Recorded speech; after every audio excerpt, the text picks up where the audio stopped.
When I embarked on a quest for Professor Oak with my newly acquired Pokemon, I didn't expect to have to solve all of these adults' problems. I'm only 10 years old. And now here I am walking down this dark road at 12 midnight for some ungodly reason, just to collect another Pokemon that I don't even know exists and nobody apparently knew existed until now.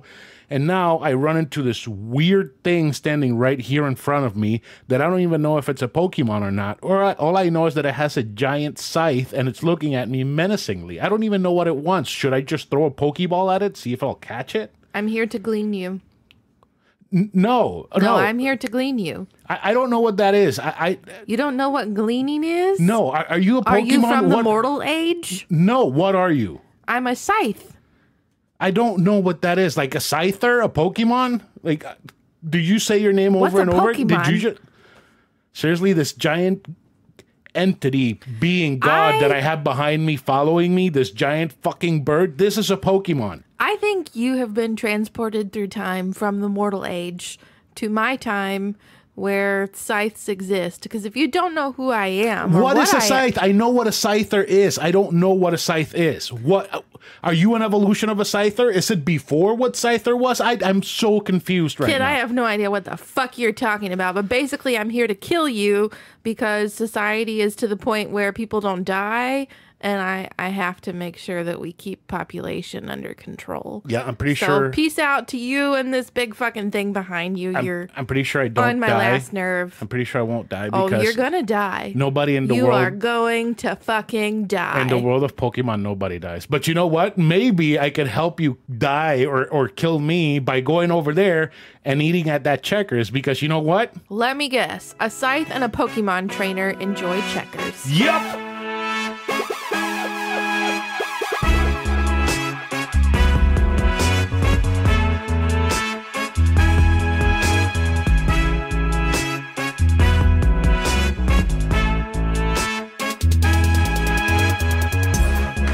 Hello, welcome to A Novel Console, your weekly podcast where we talk about books, games, food, and stuff that caught our attention during the week.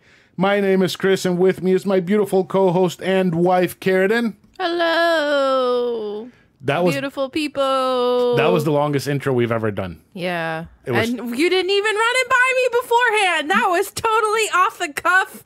Nothing planned at all. I totally forgot about a cold open. And here you go. I didn't even know what the hell you were doing. Me neither. I'm glad we were able to roll off of each other, I guess. Yeah. Maybe we should just do it like that every time instead of just planning it out. Yeah, instead of like writing lines out or whatever. More authentic, I suppose. Yeah.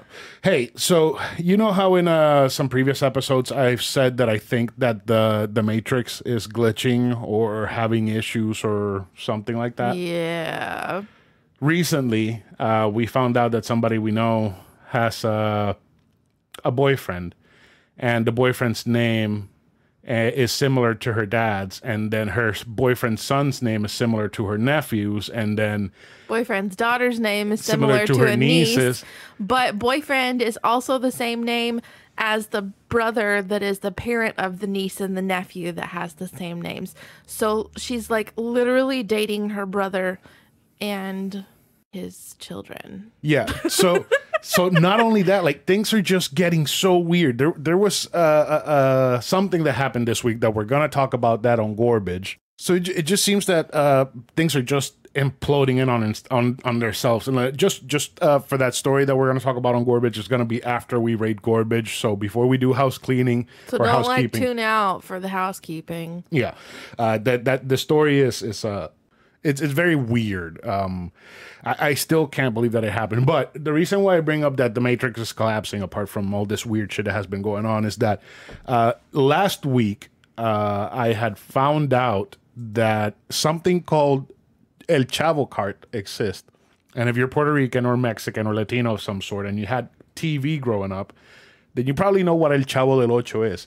It's this cartoon by this Mexican group of people with the I would call troop leader called Chespirito. He had some characters and it was all comedy. It was I would say it was geared towards kids, but it also had adult jokes in them. And they had this show called El Chavo del Ocho, And after he passed, they decided for some reason to make a cartoon version of it. And from that cartoon version, they've done a lot of crazy things. And I found out last week or before last week that they had made a El Chavo racing game. So they did like Mario Kart with these characters from this show. That sounds super random. It was the weirdest thing. Like one of these guys from the Codex Discord just said, "Oh yeah, and Chavo Kart. I should have bought that when I had the chance because right now it's really expensive." I'm like, "Wait, El Chavo as in El Chavo del Ocho?" And he sends the picture. I'm like, "Oh shit, it is." Earlier this week, he posted a picture that he bought it from eBay and it arrived. And it's real. There's gameplay everywhere on YouTube if you search for El Chavo Kart. Like, and I told George about it. I'm like, am I fucking crazy? What the hell is going on right now? And he says, I can't believe this shit. And he starts looking up shit everywhere. And apparently, yeah, it's very, very real. And it's so It's weird. random as fuck. Yeah. And I did have a couple of annoying more things happen, but before that, Carradine has some Lord of the Rings utensil things she saw. Can you tell me about those? Yeah, so they're these like perfectly elvish, like the silverware that you would imagine that they use in Rivendell. It's like a picture that's floating around Facebook for some reason, and my friend Carmen tagged me in it. Like, yeah, but like, how would you use it? It's literally just like these little, I don't even know how to explain it. It's like if they took... They're like little silver vines that are twined together, but like the forks don't look pokey enough. And they also have like all these gaps that look like cheese would get stuck in them, and then it would be a nightmare to wash. They just don't look sturdy. Like, I don't think you just put them on display. You wouldn't actually use them. See, I think they'd be the ones that sit in the china cabinet and don't ever get used. See, I think they look sturdy enough to use. I just think that it would be a nightmare to clean them. I think it would be the worst thing in the world to try to clean those things. I feel like it would probably be easier to clean them. With those gaps in them? I don't know. We'll have to find a picture of it and include it in our Instagram photo carousel thing, Bob Jig. Yeah. Hey, something that I forgot that I wanted to tell you is that earlier this week, too, we were watching Chopped one day while we were eating. We watch Chopped every day while we eat. Not every day. Well, basically. And there was an episode that it was just pasta cooking competition. And one of the judges was Scott Conant. And he has the hair that's hairsprayed up to heaven. Yeah, it looks like kind of Johnny Bravo. I'm convinced he's like Italian Southern guy. Dude. He probably is. I don't even know. So anyways, they asked one of the chefs, did you salt that water? And the chef says yes. And they ask him, how should that water taste? He says it should taste like the ocean. And Scott says, well, you actually want that water to taste like a broth before you put the pasta in, because then the pasta absorbs all that water and makes it taste better. Never would have thought of that. No, we tried it tonight, and it was incredible. We did it with mushroom risotto from a bag. For store-bought instant mushroom risotto. And it's not instant, but it made an incredible difference. It was really tasty. I can't wait. Really, really tasty. I can't wait to try that next time I do the scampi, because I feel like that is going to give it that extra that we needed. It was awesome. Yeah. Awesome. You can do it with spaghetti squash. Go for it. No, it's not the same because you don't boil it. No. You bake it. No. Oh, boy. And do you want to tell me about the naked supervisor? Oh, man, y'all. So I'm convinced that my place of employment is Dunder Mifflin sometimes because, oh, my God, there's some of the weirdest people doing the weirdest stuff. And there was an instance with a Zoom meeting with a certain person not fully clothed and like trying to mask it. It was like they had like one of the virtual backgrounds up and they were like trying to only let their head pop up on the screen, but they were also in bed. And yeah, it just became a little too apparent. But you know, someone who I've spent a lot of my life fantasizing about shirtless is my number one crush of all time, Chad Kroeger. Mr. Chad Kroeger from Nickelback. So I have this brilliant idea, thanks to the what is it called? No Way Home? Yeah, No Far Way From Home. Home? What the hell is it No called? Way Home. No Way Home. Far Why From do I Home. think it's Far From Home? Because that was the last one. Oh. Yeah. That all makes sense now. Okay, yeah. Okay, so because of everybody coming back in No Way Home, because Strange and Peter have fucked up the whole multiverse, I think that we should have Chad Kroeger on the soundtrack for this movie. It's only fitting that we're bringing back everybody from Tobey's movies, that we need Chad, because he sang Hero for that soundtrack. The first Tobey Spider-Man. Tobey Maguire is the best Spider-Man of all time! So now that you're talking music, you know how I love Death Clock, right? Yes. So I've been searching all over the internet for whatever I can find Death Clock related or Brendan Small related for that matter, because I am obsessed with his music. It's so stupid and so creative and so good, and I am be dangerous now. Exactly. And he's so in love with what he That's does. all I know. He's so in love with what he does that it's just great to see somebody making music and that has made it, quote unquote, have so much fun with what they're doing and just straight up doing it because they enjoy it. And I found an interview, it lasted about 11 minutes, and I watched it. And he's talking about when he started learning how to play guitar. He picked up this set of chords that he just kept practicing on, and he would just sit there for hours playing the same chords over and over again and over and over again.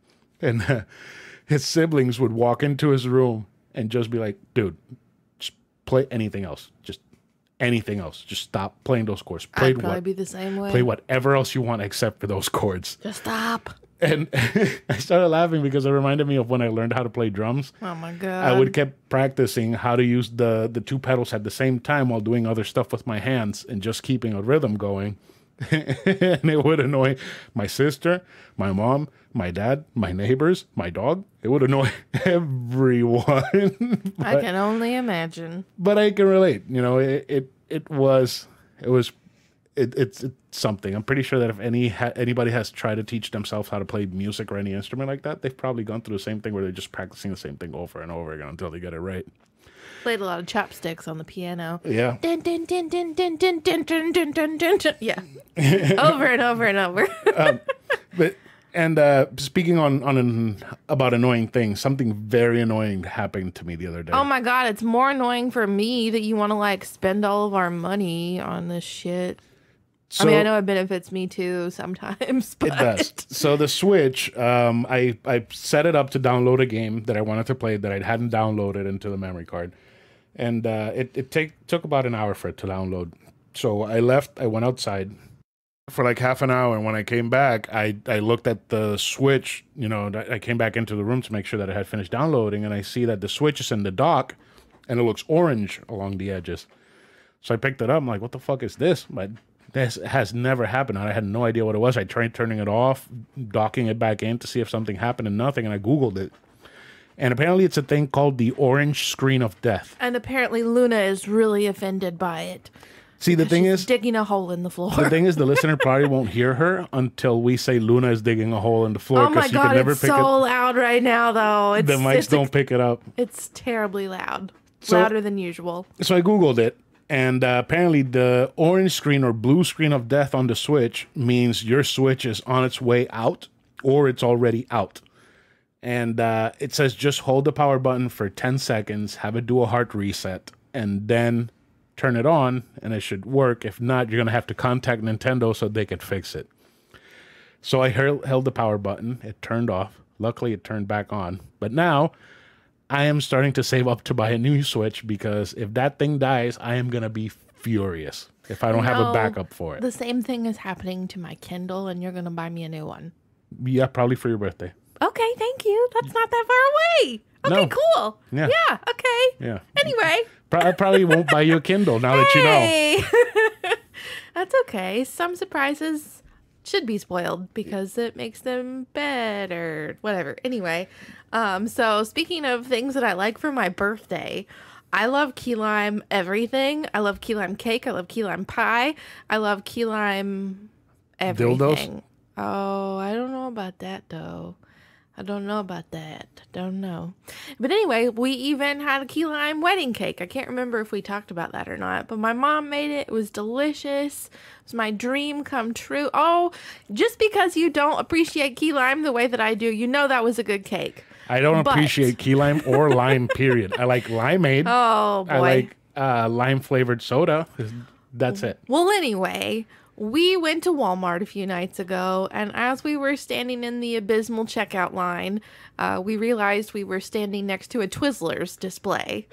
And Twizzlers used to be my favorite candy ever. I've kind of gotten over my love for Twizzlers, but in the last couple of years, I think, it may have been a thing before that, but the last couple of years, I've discovered that they have filled Twizzlers now. And they'll have them in like random fruity flavors. So they have like a pink lemonade filled Twizzler. I like the one that is one is lemon and the other one is cherry. That one, yeah. It's like The a two pink different lemonade. colors. Yeah. Yeah. You can eat them. They like suggest that you eat them at once, like side Both? by side. Yeah. Huh. Anyway, Never thought about doing that. Now they have key lime pie filled Twizzlers. So we're like, we gotta try them. Come on. The first ones we ate, we were like, these are disgusting. Why did we buy them? Might as well just throw it away. But we didn't throw them away. And I kept eating them, and I'm like, these really aren't that bad. They taste exactly like the limited edition Krispy Kreme key lime filled donuts. Ugh. They taste exactly like that, but in Twizzler form. You make that face. He ate half the fucking bag. Don't even let. Every time I went to go get some, he's like, give me one. Give me one. See, the thing is, Twizzlers have a really good chew. They do. They have a really good chew, especially if they're filled. They're somewhat rewarding to eat. The best Twizzlers are the pull and peel ones. I haven't had those. They're my favorite. Oh my gosh. I remember all of the family members used to buy me packs of Twizzlers, and it was wonderful.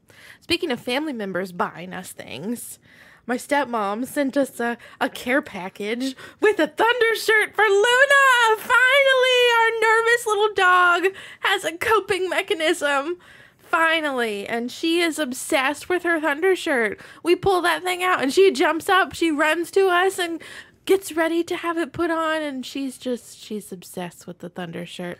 I never thought that this thing would actually work, because she is hardcore nervous, and she still gets the shakes, but she even sleeps better with it on. She does. She cuddles up to us and just like stays more calm.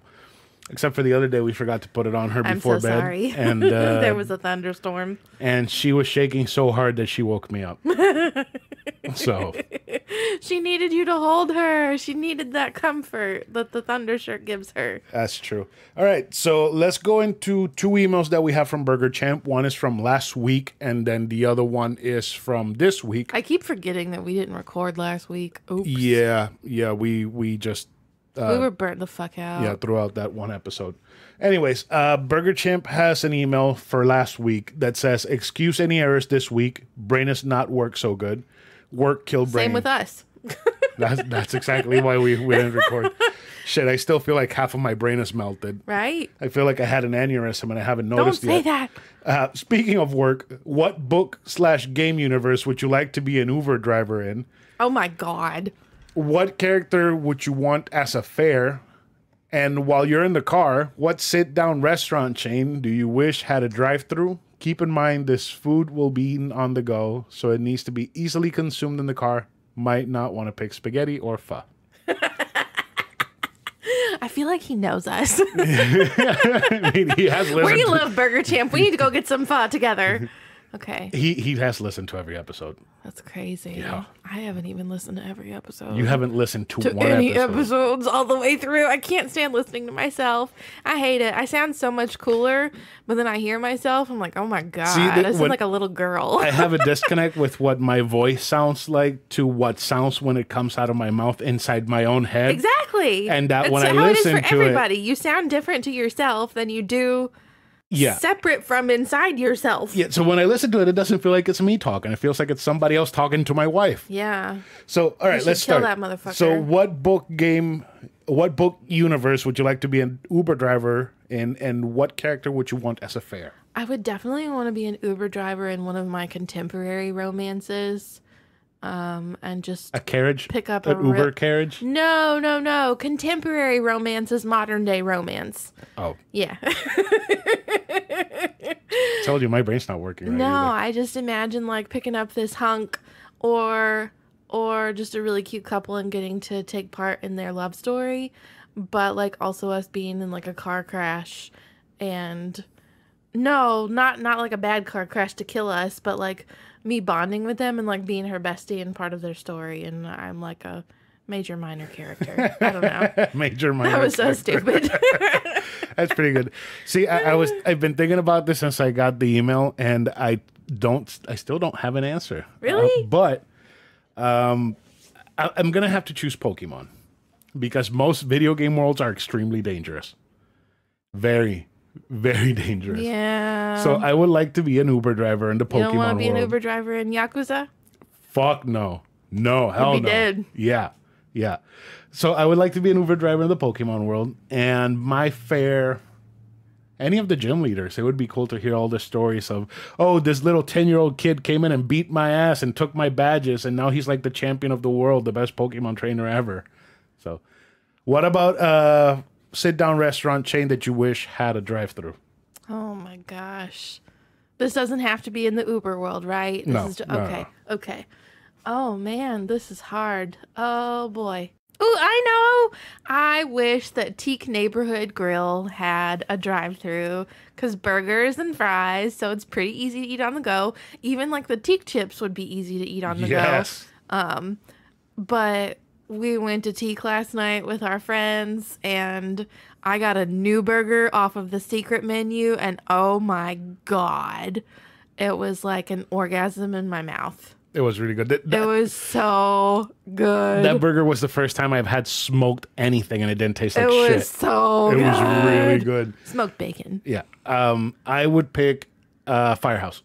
That's a good one. Yeah. We've eaten it in the car many a time, but not while driving, so good luck with that. But we've also eaten food on the hood of the car. We have the Popeyes we ate on the hood of the so car. I have no problem with pulling over and just eating over the hood of the car.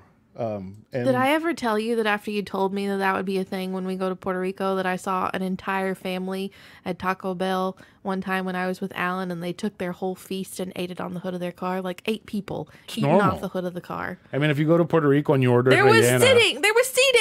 If you order rellena in Puerto Rico, they don't have any seating area. You either have to eat it seating in your car or outside or on your hood. Because like at Popeyes, we couldn't sit because COVID, and they still have their dining room closed. But at this Taco Bell, the seating area, the lobby was open. There was tons of seating.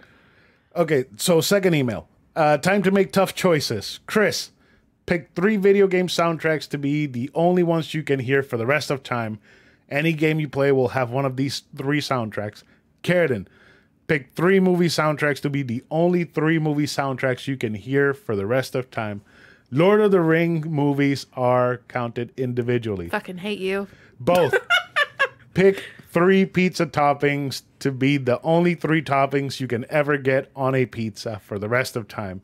You can get them solo or in pairs, but only these 3. Okay, this email is the reason we now have a pact that neither one of us are allowed to read the Burger Champ emails until we sit down to record, because our reaction to this email would have been so perfect if we had had it for the first time recording. Because it was awesome. I don't even remember what I said now. Oh no, I remember now. Okay, so Return of the King. Okay. Because it's the end, and you have that really awesome Annie Lennox song, Into the West. Okay. And then this is where you really laughed at me and got mad that we answered this beforehand. I said Spider-Man. Okay. I think there was some decent music other than that one song on that soundtrack, I think. Okay, I take that one back. That was a joke. The Greatest Showman, because that is like the most epic musical of all time. And like, I'd have Hugh Jackman and Zac Efron for the rest of my life. That's okay. The third one. What? Okay, you're not done. You got it. No, I have one more. Oh God, this is really hard. I know I had an answer. I said one of the Fast and Furious movies because they have really good gym workout music. Any one of them. Just throw me a random one, whichever one you think is best. I'm fine with any of them, but don't make me watch the movies. I want to answer this one, the movie soundtracks. So this is real easy for me. First one is going to be a Doomstar Requiem. Of course, Death Clock. Oh, I need my God. My Death Clock. Baby Driver. And Scott Pilgrim. That's fair. That's fair. Just those three soundtracks. Not Sonic? What Sonic? That one song that you sing all the time. Oh, that's a video game it's song. A video game song. It's a video game song. Although, actually, that is a good pick for the 3 video games. And that damn Persona song. So, yeah. So, the video games are fucking hate it! Persona 5. I would like to go cheap and say Guitar Hero 3. Lethargic Hero. I would like to say Guitar Hero 3 Legends of Rock. No. Guitar Hero Warriors of Rock. Because that one had a really good soundtrack out of the box, and then with all the DLC, it was just like the same playlist that I had on my iPod at the time when that came out was on your iPod. Was in the fucking game, so I could play all of these songs that I listened to every day on guitar. I had Blink 182, had Sum 41, Avenged Sevenfold, Death Clock, Slipknot, Metallica. So that I would like to cheap out and say that, but no. So I'm going to pick Persona 5 Royal. I am going to pick Running around at the speed of sound. Sure, fuck it, because I love that song. Yeah. So Sonic Adventure 2. And my last one is going to be Guilty Gear Accent Core Plus or the Midnight Carnival. Doesn't matter which one because I just fucking love It's very specific. Guilty Gear. And their music is just so good. It's fucking perfect. And for the last part of the email, we have what would be the 3 pizza toppings. So we pepperoni. We both agreed on pepperoni. So you get to pick one and I get to pick one. Ricotta. Blue cheese. Yep. We're done. Yep. Burger Champ, that one wasn't really hard at all. That one was actually pretty easy. Because we're actually like very simple pizza topping folks. Unless we go to Blaze and then I put everything under the sun on my pizza. And I go hungry because I don't like Blaze.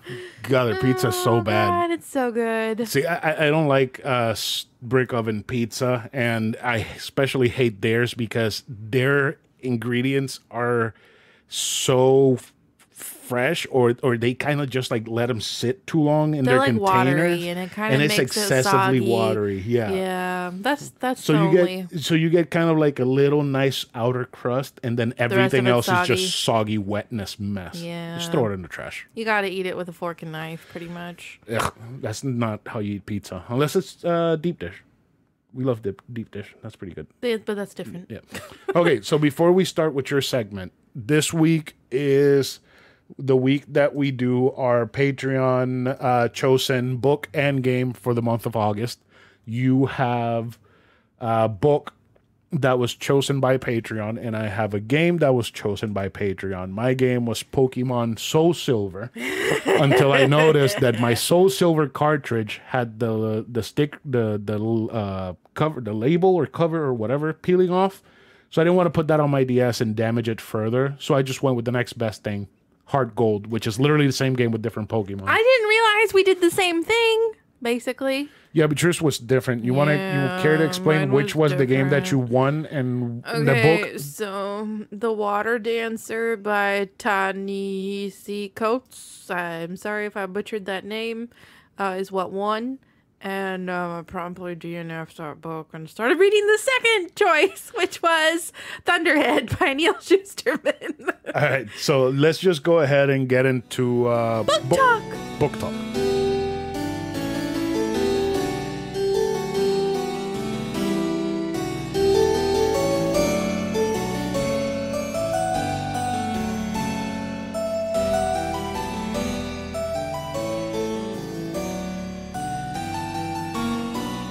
All right, so this week's book should have been The Water Dancer by Ta-Nehisi Coates, which was published by One World on September 24th, 2019. I started reading this book, and oh my God, was it dense and obscure and just like I couldn't follow it. I felt like I was reading Heart of Darkness all over again. and I feel very passionately about Heart of Darkness and 1984 for that matter. Not my thing. Not my cup of tea. 1984 was good until it gets to the part where he's reading the book on how to take down capitalism or socialism or whatever. Then it gets really dense and boring. Because the whole damn thing is dense and boring. He could have made it. That part could have been written in a better way where it could have been made entertaining because the ideals were actually pretty smart, but no, it was just words for the sake of words. And after that, the book gets good again. Well, anywho, as I said the last time we did a poll for books to be chosen and I didn't DNF the book and I wanted to, I said I was going to DNF if it got to the point again. Because I'm really not a fan of wasting my precious time on this earth reading books that I don't like. Sometimes I will do it just I'll hate read things. But I was not processing this one well enough to even hate read it. So I think I'm just not smart enough to appreciate The Water Dancer. I don't remember what it really boils down to. Oh, yeah. The Lady's Guide to Mischief and Mayhem or whatever the hell it was. Kakarot there at the end, that was a hate play. I hated it. Yeah, I was just playing it out of spite because I hate myself so much. Exactly. So I switched to the runner-up, which is a book that I've needed to read for a very, very long time, and that is Thunderhead by Neil Shusterman. It is book 2 in the Arc of a Scythe trilogy. It was published on January 9th, 2018 by Simon & Schuster Books for Young Readers. Holy fucking shit. Okay, basically, I had to sit down and look up a full summary of what happened in Scythe before I could read this book because it had been too long. I didn't remember anything. I looked at my Goodreads, so I may have said incorrect information before. I think I thought that I read Scythe before Thunderhead published. That's not correct. I read Scythe after Thunderhead had already published. The Toll had not published yet. I read Scythe at the beginning of the year that The Toll published. So book 1 and 2 were already out. See, that seems familiar. So I could have immediately picked it up. I mean, I made you go out and buy it for me, I think, as soon as I finished Scythe. That sounds familiar because I remember buying you Scythe, and we had gone to the store a couple of times before, and I think I had seen the Thunderhead. Toll. No, Thunderhead. Yeah, The Toll did not come out till later that year. The Thunderhead on the shelves already. So, yeah, I look back at my Goodreads, and I read Scythe in February of 2019. Y'all, I waited more than 2.5 years to read this second book. There's something wrong with me, especially since I loved that book so much. Okay, so yeah, so I went and looked up the summary online because I couldn't remember what happened. But basically, this is a dystopian trilogy. It's set in the future after the mortal age, or the age of mortality, which is what we're in right now, basically. We live, we die, we get sick, we die. All the things can kill us. We get COVIDed, we die. Yeah, go get vaccinated, please. God, if you can. Jesus Christ. If you can't, then that's understandable. Please. But yeah, anyway, so.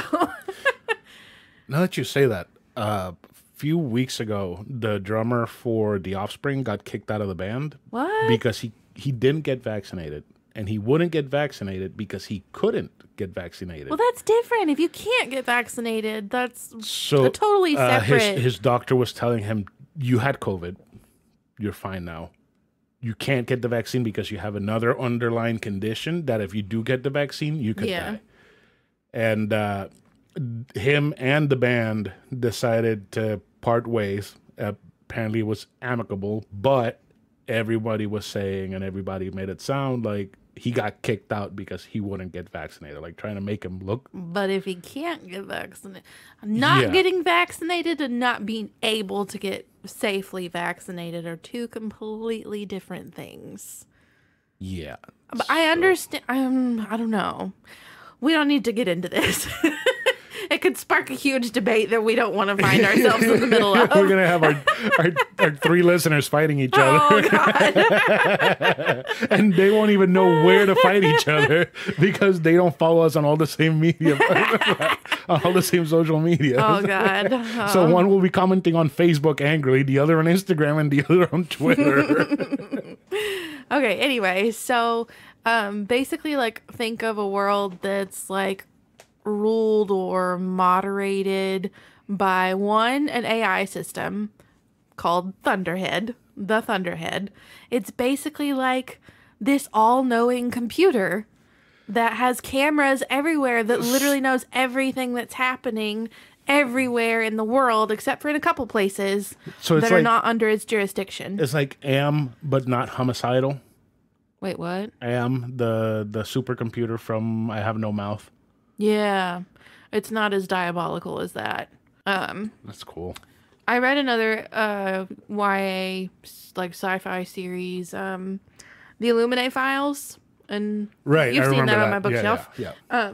Where one of the main characters is an AI system. His name is Aiden. That feels weird saying. And all of these things just remind me a lot of the AI system from like 2001: A Space Odyssey. How? Yeah, HAL. And the AI system from WALL-E that's like based on HAL, right? There are so many pop culture AI systems based on HAL. Yeah, pretty much if it's an AI system and it's based on HAL in some way, shape, or form. if it's homicidal, maniacal, or evil, it's based on HAL. But so the one in Illuminae Files and then this one, Thunderhead, they both like develop emotions though, and like they care for some of the people that they're watching over. I guess you could say they develop some very human characteristics. See, Am developed emotions, but it was just hatred and contempt for the human race. See, Aiden developed hatred and contempt, but also love. He like developed a full-blown crush on one of the girls. You know, Am killed everybody and left 5 people alive to torment for thousands of years. So, and then the Thunderhead, I wouldn't refer to with any specific pronouns, whereas Aiden was very like male. But Thunderhead just kind of cares about a few people here and there, and Thunderhead actually loses its shit at one point and starts screaming, and basically everybody's technological devices start shrieking. It's pretty interesting. Anyway, so this sounds like it would make a cool movie. Right. But we're living in this age that's ruled by the Thunderhead, but because no one dies, you need population control, and that's where the Scythedom comes into play. So there are these people that are chosen as like teenagers and are trained in like martial arts, fighting techniques, weaponry, stuff like that. Basically the art of killing. And every month they're given like a quota of how many people they have to glean or kill. So, like, you've even got, like, people that are called splatters. So, let's say you're a really moody teenager who just wants to push the limits, and you just spend your spare time jumping off of skyscrapers and being rendered deadish just to be brought back to life. So, like, things can happen to you that would kill you, but don't really kill you unless a scythe comes to do it. Does that make sense? Yeah. You're going to be revived unless a scythe decides to kill you. Across the street and a truck hits you, makes you like a puddle of... Yes, but you'll be revived. There's this one guy that literally, they put acid in the sprinkler system, and he gets the acid in his eyes, and it eats his eyeballs out. They regrow his eyeballs. What? I couldn't see that in a movie. That's so cool. I can read it uncomfortably, but I could not watch it in a movie. Cool. Okay, so in Scythe, you have Citra and Rowan, and they've both been chosen by Scythe Faraday as teenagers to become his, like, apprentices to become Scythes. But Scythes are not allowed to choose 2 apprentices, so the Scythedom is like, nah, bitch, you gotta separate these 2, and then they gotta fight against each other to determine which one is gonna be a Scythe and which one's gonna die. Pretty much. So Rowan gets sent off to this awful Scythe who has decided that he takes pleasure in killing people, and it's just a fun pastime that he does now and not really his job. And Citra gets sent to Scythe Marie Curie, who is the Grande Dame of Death. She's a badass Scythe. So all of the Scythes have to choose a patron historic and like take on a new name when they finish their apprenticeship and become a Scythe. So you've got Scythe Curie, you've got Scythe Mandela, you've got Scythe Kahlo after Frida Kahlo. You have... Wait, so is Scythe Mandela after the Mandela effect? Or oh my God. After Nelson Mandela. Imagine he is Scythe Mandela after the effect. I'm trying to it's think. like, I'm seeing scythes everywhere. I just noticed them for some reason now. I can't. There's a Scythe Xenocrates. There's a Scythe Cervantes. There's Brahms. There's like, there was a Scythe Beyonce and a Scythe Morrison. It's a lot. It's a lot. I was hoping that there would be a Scythe Tolkien, and there actually is a random Lord of the Rings reference, because there's one point where Scythe Faraday is looking for this mythical land, kind of like Atlantis, like trying to figure out if it's actually real. And they mention the name, and they're like, no, it's like Middle Earth. That doesn't actually exist. I'm like, Middle Earth. I wish there were a Scythe Tolkien, but so far, no luck. Maybe in the Toll there will be. So Anastasia. Anastasia comes into play later, but Citra and Rowan are split up, and eventually at the end of the book they're pitted against each other after they've gone through their separate training with the bad Scythe and Scythe Curie, and it ends basically with one of them's about to kill the other, but they don't, through some twist of fate. I don't even remember exactly what happened. So then we get to Thunderhead. What? Why are you laughing at me? They don't eat the berries like oh my God. Like yeah, I mean, it's Games. very similar to that. It's like one of them like goes to cut the other one or something, and then the other one like accidentally kisses the other one's Scythe ring. And if you kiss a Scythe's ring, you get immunity for a year. So you can't be killed. So they found this loophole. So they're just sitting there, both of them, just kissing each other's rings over and over again, hoping they won't die. Oh, gosh. So then Thunderhead picks up with Citra still training with Scythe Curie, and she's chosen her patron historic. Her patron historic is Anastasia, the princess, whose family is, murdered. And supposedly she's murdered, but then turns out she's not. Anyway, yeah, so she chooses Anastasia. So she's now Scythe Anastasia instead of Citra.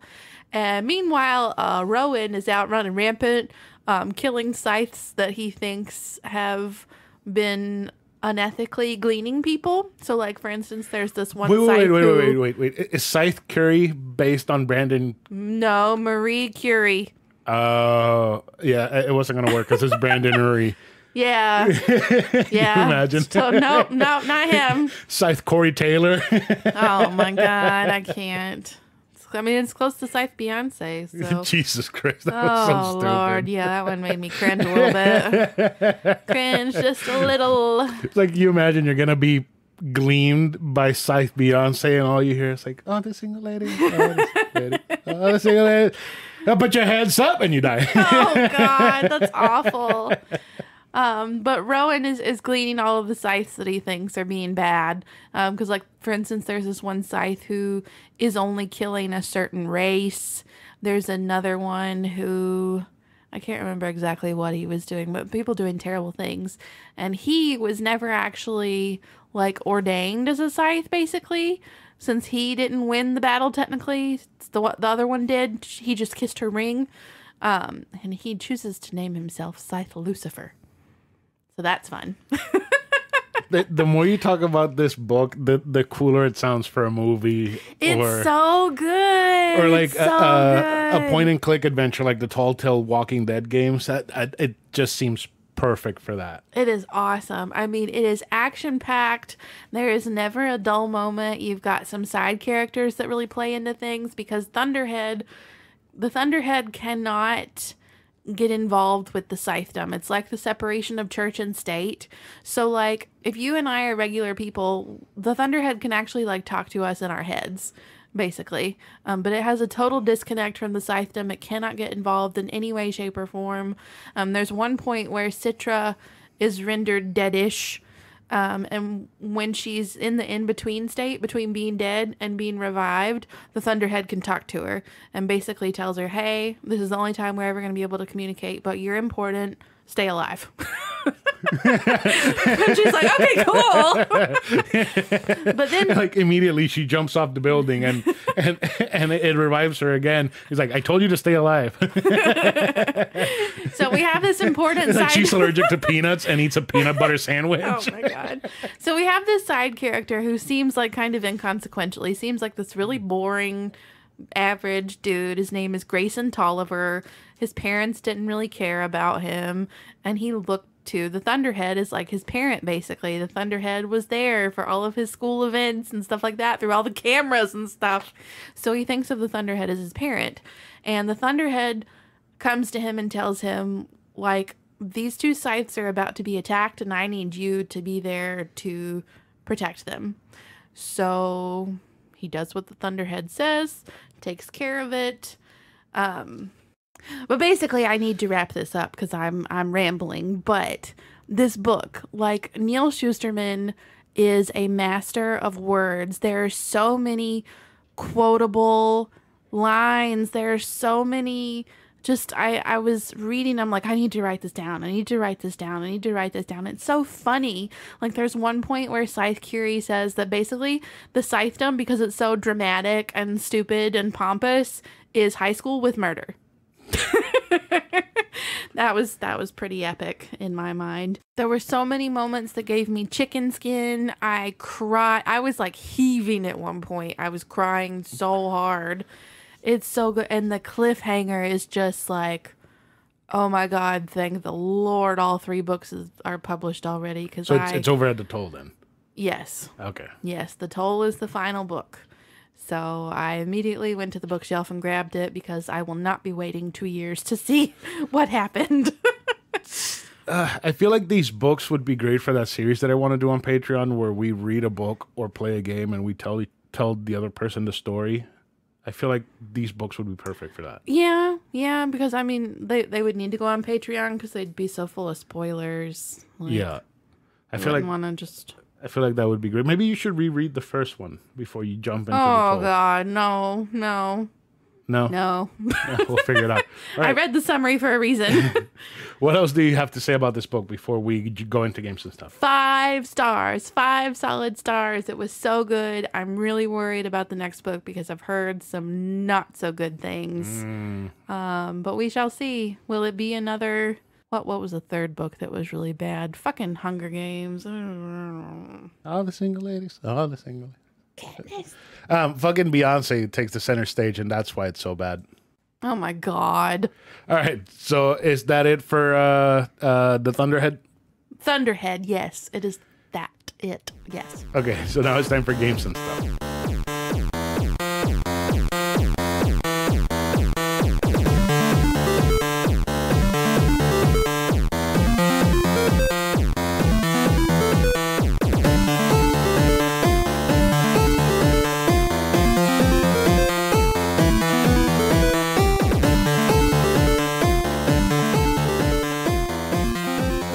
So for this week's game, we have Pokemon Heart Gold.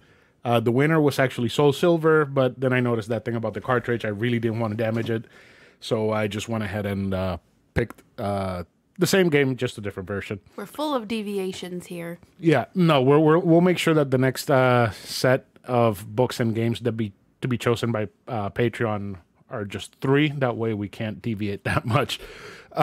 All right, so Pokemon Heart Gold is a monster collecting turn-based RPG developed by Game Freak and published by Nintendo and the Pokemon Company on March 14th, 2010.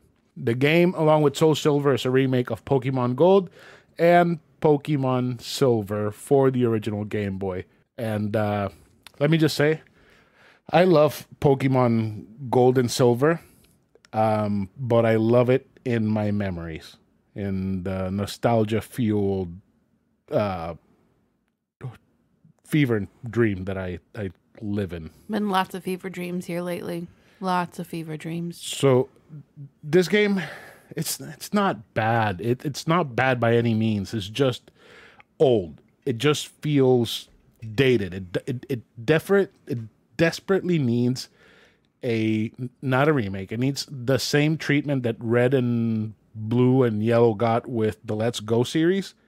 So I feel like Pokemon Gold and Silver would benefit from that, because that one was made simpler for the fans of the Pokemon Go app, so that it's more familiar and people can actually just sit down and play and enjoy it. I feel like Pokemon Gold and Silver would benefit from a treatment like that than just a full-on remake, because this is the actual full-on remake that they did for this game.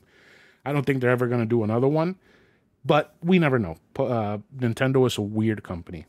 Let's get into the graphics. The graphics look great. They're colorful. There are a shit ton of Pokemon, and they are all well detailed and done.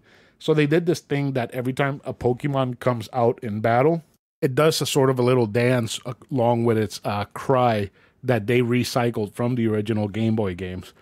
And, you know, it's very nice to see that. You know, it gives some personality to the Pokemons and whatnot. Along with that, there are animations for the attacks. You know, if you have, let's say, a flamethrower, then you see a string of fire just coming from your Pokemon or the enemy Pokemon going towards the other enemy. So those nice little touches are great. And this game does this thing that I loved about the DS, and it's that it does 2D sprites walking all over the world, and then you see some sprites are actually 3D models. So let's say you're going into a Pokemon Center. The Pokemon Center is completely rendered in 3D with a spinning Pokemon Center sign or whatever. And your little character, 2D walking in, it's just, it feels charming. It feels like it's on that border of it being bigger than it is, but just holding back so that it feels familiar and comforting. I really don't know how to explain it. It's just it looks and it feels great. It is just a treat to the eyes to behold. Apart from that, the world is great. It's colorful. You know, whenever you go into a forest, you can see like little patches of grass, and the trees are well drawn and everything. Whenever you go to the beach, you can distinctly tell it's a beach because you're walking on sand. You have your sea. You know, it just looks really, really good. Now, the sound design, it has the classic sounds from Pokemon. You know, your Pokeball sounds, your Pokemon noise cries. It has the classical music, and the music in this game is actually really, really okay.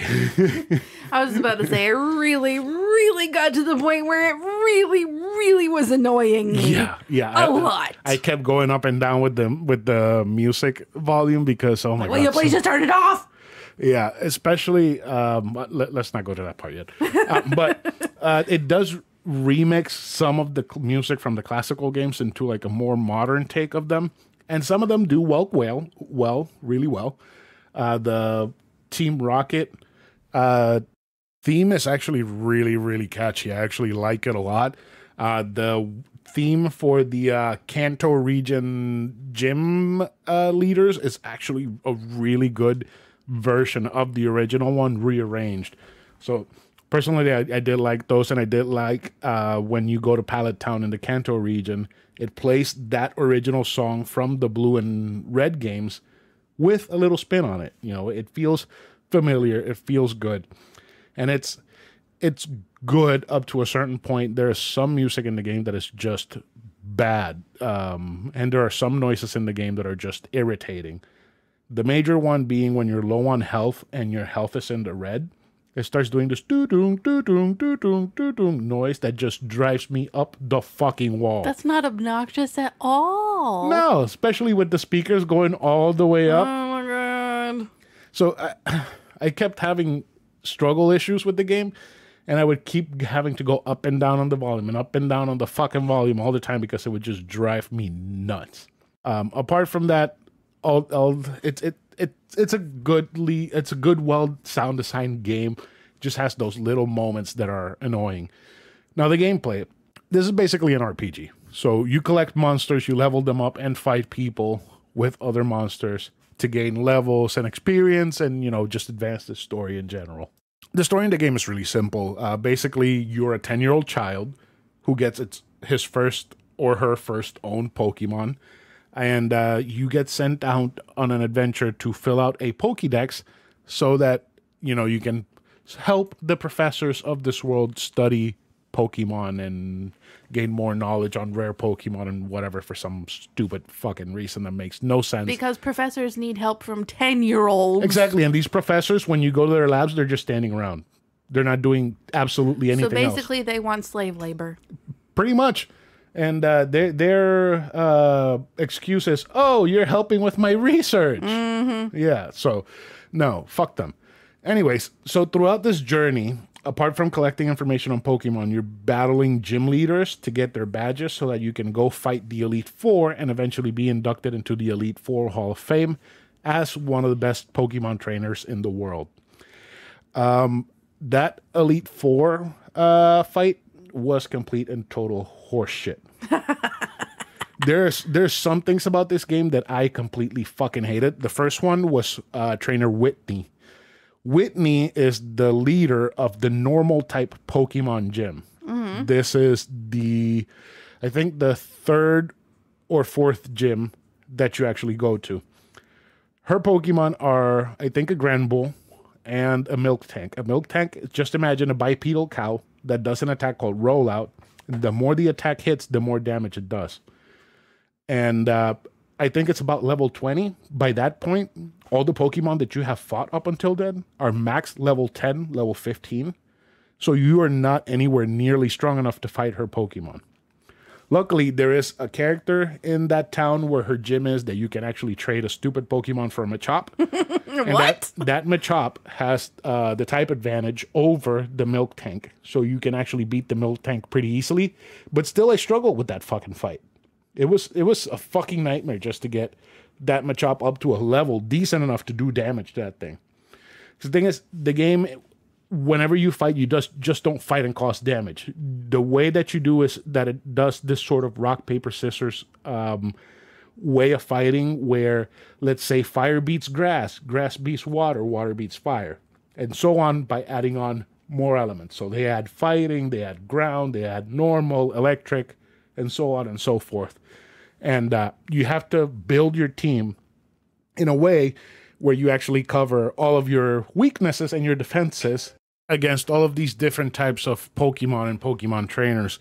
So it just has a lot of issues that I found with the level scaling. It felt like you weren't given the right amount of challenge so that you could grow your team to be at a decent level to go against, these gym trainers or these extra characters that you have to fight along the story. And it even carries on to Kanto, because Kanto is the original region for Pokemon Red and Blue. And, depending on the areas you go to, you're going to find Pokemons that are level 5, level 10, and so on until a specific level cap.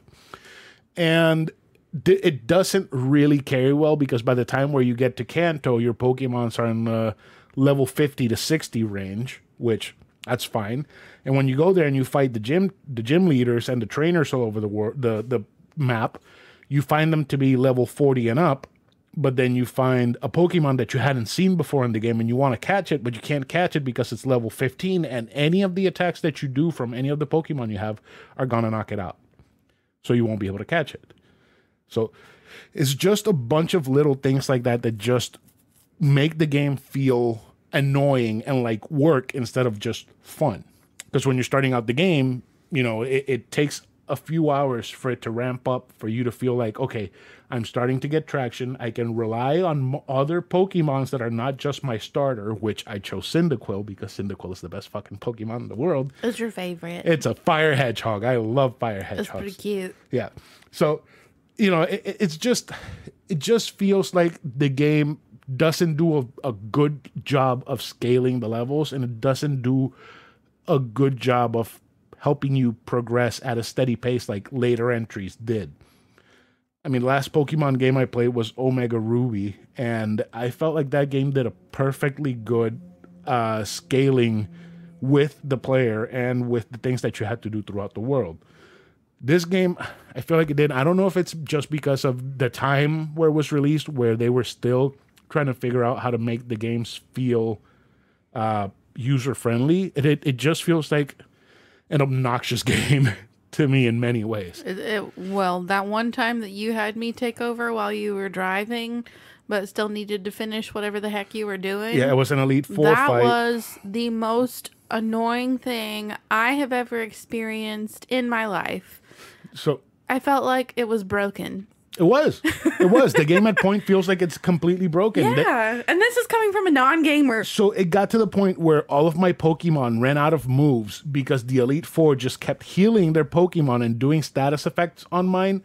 And they at one point ran out of moves that deal damage.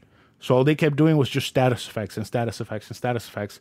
And it took like a good 30 minutes for my Pokemon to faint so I could leave and come back and try it again. To the point where I tell you, just waste one of my items, heal this one Pokemon, kill that one, and then let that Pokemon kill all the other ones that I have. Because it's not worth it. It's no.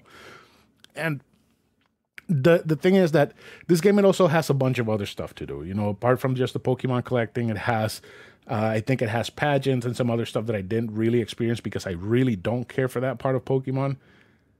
But I want to love this game because it's not a horrible game. It's a good game. It just has a bunch of stupid decisions that were made in it that just keep the game from being the great game that I remember from my childhood. And that's sad. And let's get into the complaints. Because I feel like I've just been complaining this entire time from the gameplay. Apart from the gameplay, whenever you catch Pokemon, they get added to your party. You have a party of 6. If you catch more Pokemon after your 6 are filled up, they get sent to a computer. You go to the computer and you swap them out if you want to. And that way you can keep, leveling them up and making them stronger, eventually making them evolve so that you can form your team. So for the complaints, like I said, level scaling doesn't exist. The Pokemons in the overworld are not going to keep up with the ones that you have. And you are not going to be at the level you need to be whenever you face a big challenge like the Elite Four or Team Rocket or any of the gym leaders. And some specific types are nearly impossible to find. So throughout the entire game, I desperately needed an electric Pokemon. The only electric Pokemon that I could find were Flaffy and another sheep Pokemon. I did not want to put these Pokemons in my party because I needed an electric type. I wanted either a Pikachu or some other Pokemon that I know would be strong to keep it, to help hold its own in a fight whenever I don't have anybody to back it up, like I would need with a Flaffy, or I didn't want to put the work into it. And it just got annoying. I finished the game without an electric type. I never captured an electric type Pokemon. And this is another thing that I don't know if it's just me being spoiled from the other Pokemon games, and it's that the newer Pokemon games have this thing called the Experience Chair, which you get early on in the games. This game, you get it a little bit into the game. And basically what it does is that it shares your experience points with one specific Pokemon. In the newer games, if you turn it on, it shares your experience points with all of the Pokemon. So you have a constant going of all these Pokemons gaining experience and growing and leveling up. And that, to me, it felt good because it felt like actual progression, and it didn't feel like, just wait here, swap out your Pokemon over and over again so they can gain experience, or just have this one Pokemon gain all the half of experience of every single fight you get into so it can level up. And it just feels like a disrespect of my time. Because at one point, I was 11 hours into the game, and I only had 4 badges. I was like at level 20 with my strongest Pokemon, and it just felt like a waste of time, to the point where I was like, I'm not having fun. Then after that, something clicked, and I was like, okay, let's go. And I've been playing the game up until today. I actually finished the last fight with Red today, and there's a lot of stuff that I still need to do, to collect, to fight, to capture, and I don't think I'm going to go back and do it because the game at some points is just not fun. It just feels like it doesn't care for my time, and it feels like I should just dedicate myself to it just to get what I want and need out of the game. And the Elite Four is bullshit. The Elite Four is this group of 4 trainers that are apparently the best trainers in the entire land. And they are, after you beat them, they have a 5th member that's the current champion of the Elite Four. And these people are different from the ones on the first generation, except for the champion. The champion is Lance, which was the 4th trainer on Pokemon Red and Blue. And their types are just weird, because the first one is like a psychic type. The second one is a poison type. The third one is a fighting type. The 5th, it just goes on and on. The last one is a dragon type. And I was able to beat the first 4 people easily without having to revive anybody, without having to use any health potions or whatever. I would get to the dragon guy at the end, the champion, and he would wipe the shit out of me. He would beat me so badly. It was embarrassing. He made you his bitch. Yeah, pretty much. And I got so mad with the game, and I said, if I could just beat this one motherfucker, I could just go to Kanto and I could wipe out Kanto in no time at all. And it took me pretty much a full day of just grinding the Elite Four over and over again, not only to make enough money so I can buy the items I needed, because I actually wasted them all fighting that asshole, but to level up my Pokemon into a level that was enough for me to beat Lance. It just felt like it was just frustrating and annoying. But that's enough complaining for now. So let me just get into some praises. The game is just beautiful. It looks great whether it's day or night, which is another thing that's really cool. It has a day and night cycle, and during the day you find different Pokemon than you do at night. So you might find a pigeon during the day, Pidgey, and at night you will find an owl, Noctowl. So it just has these little great things that just made this game so amazing when I was a kid, that up to now I still see them and I think they're just freaking great. It felt really familiar. It felt like just talking with an old friend that I hate now. That's the best and way. You wanted me to play this game. Yeah, after when I started playing it and I saw that I was 10 hours in and only level 20, I was like, Karen's going to hate this game. Maybe I should make her play a different one. So, and the cool thing is that this game offers the ability for you to, not the ability, it introduced some Pokemons that just became like series mainstays. That was great because when I started the game, I had my go-to team ready. You know, I had my Ho-Oh, my Gyarados. Your Ho-Oh. Yeah. My Pidgeot, my Typhlosion. I just didn't have a good electric Pokemon. But I did have a really good team that carried me through all the fights that I needed to go through. In the end, I even decided to veer off a little bit. And instead of an electric type, I decided to have a dragon type. And I had Dragonite with me, which I had never had a Dragonite on my team, and it was pretty fun to use him. You know, Dragonite sounds cool. He wrecked shit all over the place, just like my Gyarados, or Gyarados. I don't know how to say that name. And it is cool to go back to the Kanto region after you finish the Elite Four and actually be able to beat all 8 gyms in the Kanto region, which brings up the total of badges you collect from 8 to 16.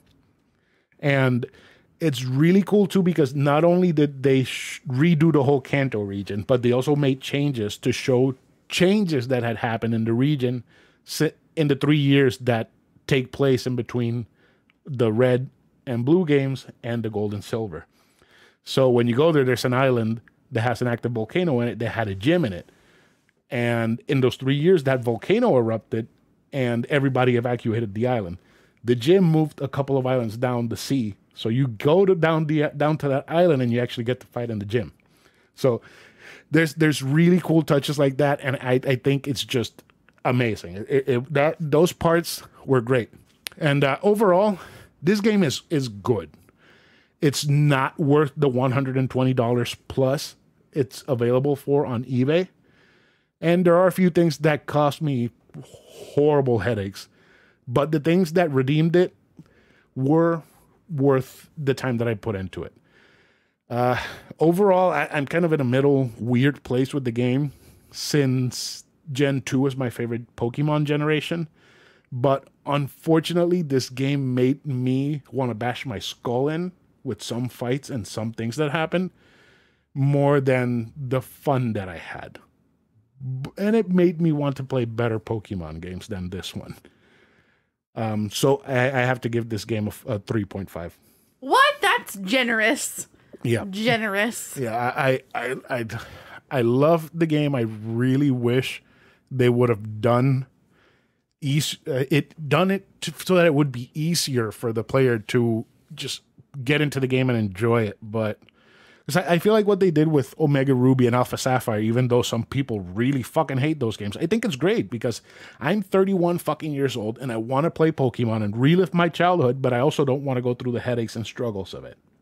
So it being so accessible and so easy for people that don't have time to actually jump in, play, and enjoy it, it's actually a good thing for me. And I'm pretty sure it's a good thing for every other adult listening to this shit that are mad at Pokemon because it's too damn annoying. So just stay away from this one. Just please go onto the 3DS Pokemon games because I don't know what the rest of the DS game Pokemon games look like. So I remember playing Diamond. I remember it being okay, but I don't remember if I had any fun with it or not. I'll find out eventually because I want to make my way through the whole series. So, and I guess that's it for games and stuff. All right.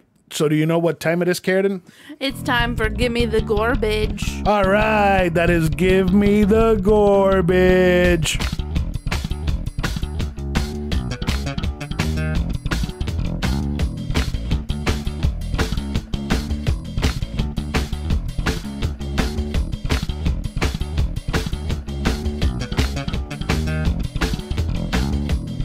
Restaurant is a popular chain, Checkers.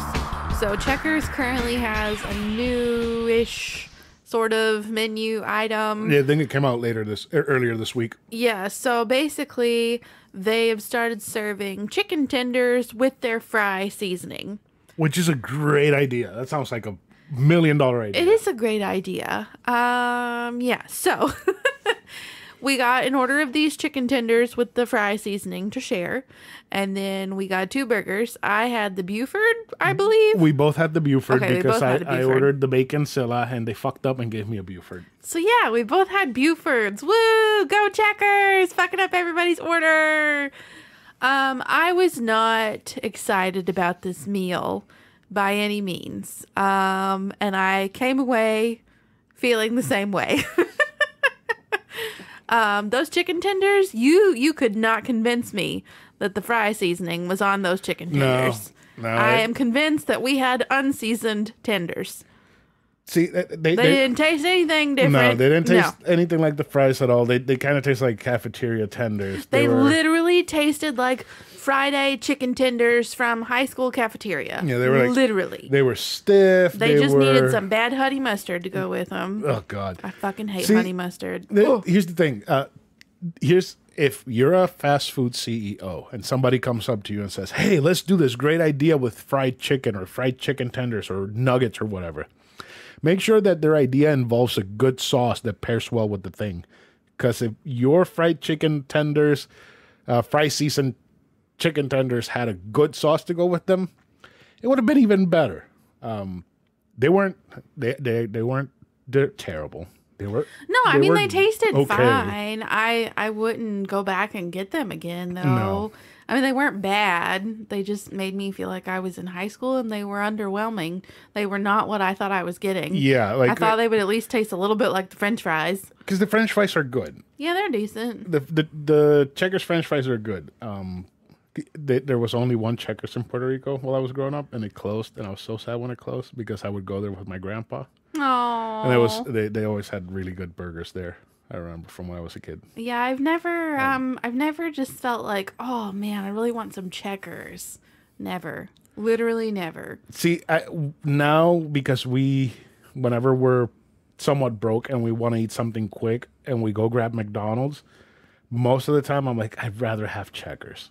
Because I don't want either one of them.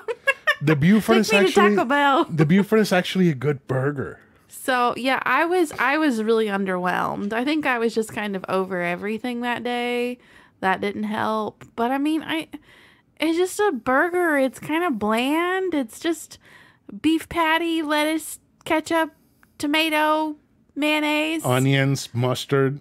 Yeah, but It's good. I think it's a very It's not good burger. bad, but it's nothing to write home about. It's nothing to write home about. It's nothing to give a garbage title to. It's not garbage. No. But I think it is better than most fast food burger offerings, except for Wendy's. That's true. And what's the other place? Way better than fucking Burger King. Culver's.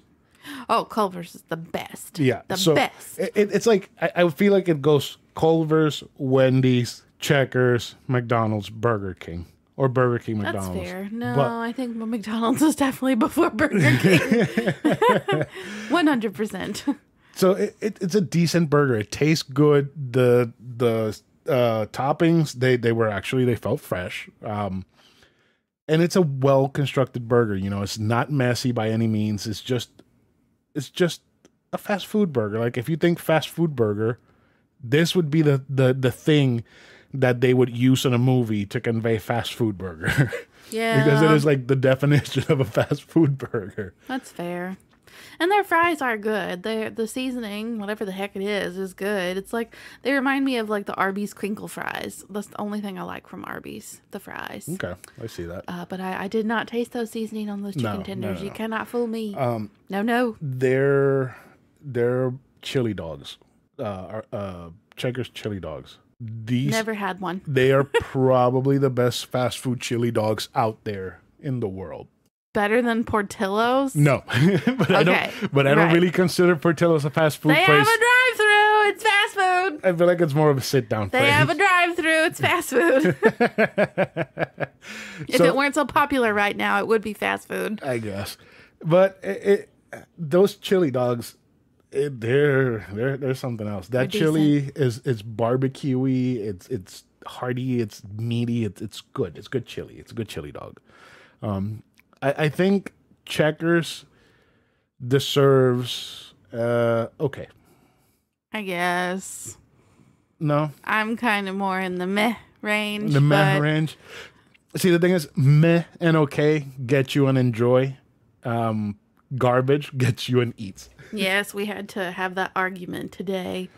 So I it's far from garbage. It's far from garbage, but I do like it and I did enjoy it. But we were gonna have actually the Little Caesars calzone pizza or whatever the fuck it is. Yep.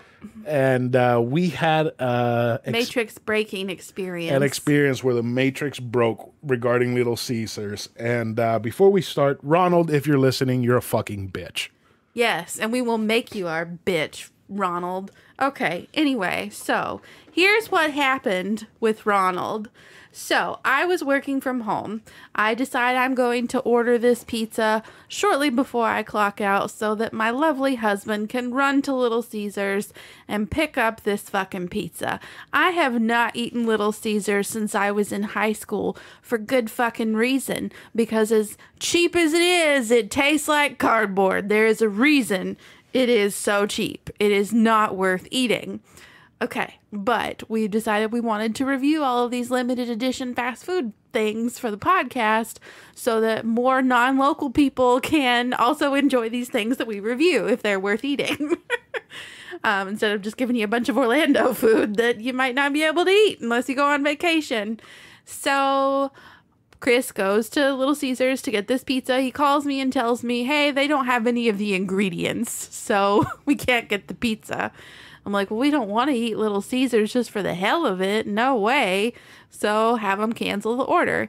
They tell us they can't cancel the order themselves. We have to do it online.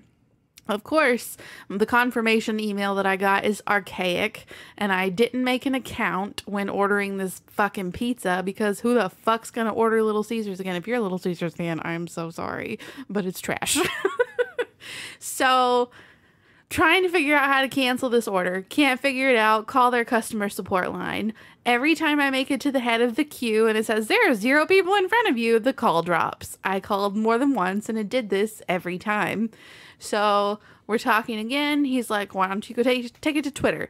So I go on Twitter and I tweet at Little Caesars telling them, hey, want my money back, but your customer service line keeps dropping on me. So they're like, oh, fill out this support form and we'll get you taken care of. So we're watching Iron Man for the Patreon special. And I start getting a call from an 800 number. Whatever, not answering. They call again immediately. I Google the number, and it says it's the Little Caesars support number. So I answer. It's Ronald from Little Caesars support. And Ronald asked me to explain what's going on. I have Ronald on speaker so that Chris can hear all of this. So I explain what I just explained to you. And Ronald's like, well, didn't they offer you some other type of food? And we're like, yeah, but we ordered this specific pizza. We didn't want anything else. We would never have ordered Little Caesars if it had not been for this special pizza. And he's like, well, they didn't offer you like a salad? I was like, no, I mean, like, we just want our money back. I can't cancel the order online. What do I need to do? And he says, well, we don't offer refunds. It's in our T's and C's. I'm like, who the fuck calls it T's and fucking C's? Nobody understood that except me, apparently. It's terms and conditions. So I'm like, you seriously don't offer refunds, like, ever, no matter what happens? No, it's clearly written there. I said, are you fucking kidding me? And he yelled at me, ma'am, language. So I hung up on him. I'm like, fuck this. We're just gonna accept the $12 that we lost and whatever. So I hang up. And I run over to Chris and we're like Googling the number again, trying to make sure that this isn't a scam that just like saw me on Twitter tweeting at Little Caesars. And Ronald keeps calling over and over and over and over. So I let my lovely husband answer the phone. And Chris tells him, hey, I was listening to the whole conversation. Like, what's going on? You guys don't offer refunds? Fucking Ronald says, and I quote, well, actually, it's not a problem with not having the ingredients. It's a problem with your girlfriend. She's too fat and she needs to have a salad and a glass of water. And Chris is like, who the fuck are you? And yeah, he hung up on Ronald. Ronald continued to call back. So I decided to take matters into my own hands and called the store to see if, in fact, this was their customer service number. I get this little girl. She tells me, oh, you got to go through DoorDash. I'm like, didn't order on DoorDash. Oh, I'll let you talk to the manager. Passes me off to this little boy. He's like, oh, you got to go through DoorDash. I'm like, once again, I didn't order on DoorDash. He said, oh, we'll let you talk to the manager. I'm like, I fucking thought that you were the manager. I finally get to talk to the goddamn manager. And she's like, oh, okay. And literally refunds the money immediately. It was immediately back in the bank account. What the actual fuck just happened? What just happened? I tell you, the Matrix is breaking. So I go back shit on was Twitter. So weird. Right? I went back on Twitter and they're like, oh, we think you need to direct message us and tell us more about this. So I sent them messages. I sent them screenshots of all the times that Ronald called me, gave him his name, and they're like, oh, fill out this customer service form and we'll get back to you. I'm like, fucking hell no, I'm not filling out your damn customer service form again. Nor will we ever purchase from Little Caesars ever again. So, just so you know, Little Caesars is on an automatic garbage. We don't even have to eat their food, and we can tell you it's fucking garbage. Yeah, it's just Don't trash. waste your money. And if you want to call Ronald, the Little Caesars customer support line is 1-800-722-3727. Have fun. Yeah. I really wish Ronald would have said that face to face to me. That would have been a fun time. Especially considering that you're typically so much larger than the average man. I will never forget this one night. There was like almost an altercation between him and another guy in the parking lot until he stood up. And the dude realized like how big you were. Bless him. He was a little puny thing. Yeah, he moved out. Yeah, so it's been a trying time over here. I don't know what's happening. Questioning everything. We literally got off the phone and we're like, did that seriously just happen? And then we had to sit down and record that Iron Man episode after all of that. Yeah. I don't know how we were able to concentrate. No idea. Yeah, it was weird. All right, so go hate on Little Caesars for us, please and thank you. Yeah, they're garbage. They're terrible. All right, so housekeeping time? Yes. All right, So go sign up for our Patreon because right now we're doing the Marvel series. What is the next movie on the Marvel series going to be? Let me look that up right now. So according to the website I've been using for reference, Iron Man 2 is next, and then The Incredible Hulk, the Edward Norton, Liv Tyler movie. Okay, so Iron Man 2 is the next one. Yes, with the whips. Yeah, with Mickey Rourke. And the bird. Yeah. So that's the next movie that's going to release on Thursday. So we are going to... Thursday. Yeah, we got to watch the movie at Tuesday Either or Wednesday. Monday or Tuesday. Yeah, record Wednesday, get it ready for Thursday release. And we also got a couple of other things scheduled for Patreon that we want to do. We just got to figure them out. And next week, we have our 1 year anniversary of a novel console. I know it's on the 4th of September. The episode releases, I think, on the 6th, if I'm not mistaken. What is it? Yeah, the 6th is when the new episode releases. So that episode is going to bring some new changes to the podcast. We already figured them out. They're not major. It's going to stay pretty much the same, but basically it's just the scoring system we use. And remember to follow us on Instagram and Twitter at anovelconsole and on Facebook at facebook.com/anovelconsole. Don't forget to tell your friends that they can also find the podcast on most major podcast streaming platforms and that they can also listen on YouTube by searching for A Novel Console. Don't forget to tell them to subscribe, like, and comment, which we would like if they did so. You should also leave us a review on Apple Podcasts and Google Podcasts so that more people can find us. And you can also email us at anovelconsole@gmail.com, and we will read your email on the show. Send us some fun questions like Burger Champ does. Burger Champ comes up with the best questions, even though I hate him when he calls me out for my Lord of the Rings bias. See, I love it when he sends questions because sometimes they're really difficult, except for that pizza one. That shit was easy. Yeah, that was so easy. Little does he know that we're very simple pizza eaters. Yeah. So, we... But not so simple as to go back to Little Caesars. Yeah, fuck Little Caesars. And our art was done by Metamorphica. You can find her on Instagram, and in the show notes, you will find her link to her profile. If you need any art or any shit done, just hit her up. She's really good about it. And is there anything else you want to say before we end the show today? How fitting that our longest episode ever is the last episode of our 1 year before of 1 year? podcasting. Yeah. Last... Yeah, whatever. You know what I mean. We had like a 40-minute intro. Yeah, we went a little overboard. It's fine. It's all fine. It's stuff rolled over from the last week. All right. So do you want to say goodbye to everyone, Karen? Goodbye. Goodbye, everyone.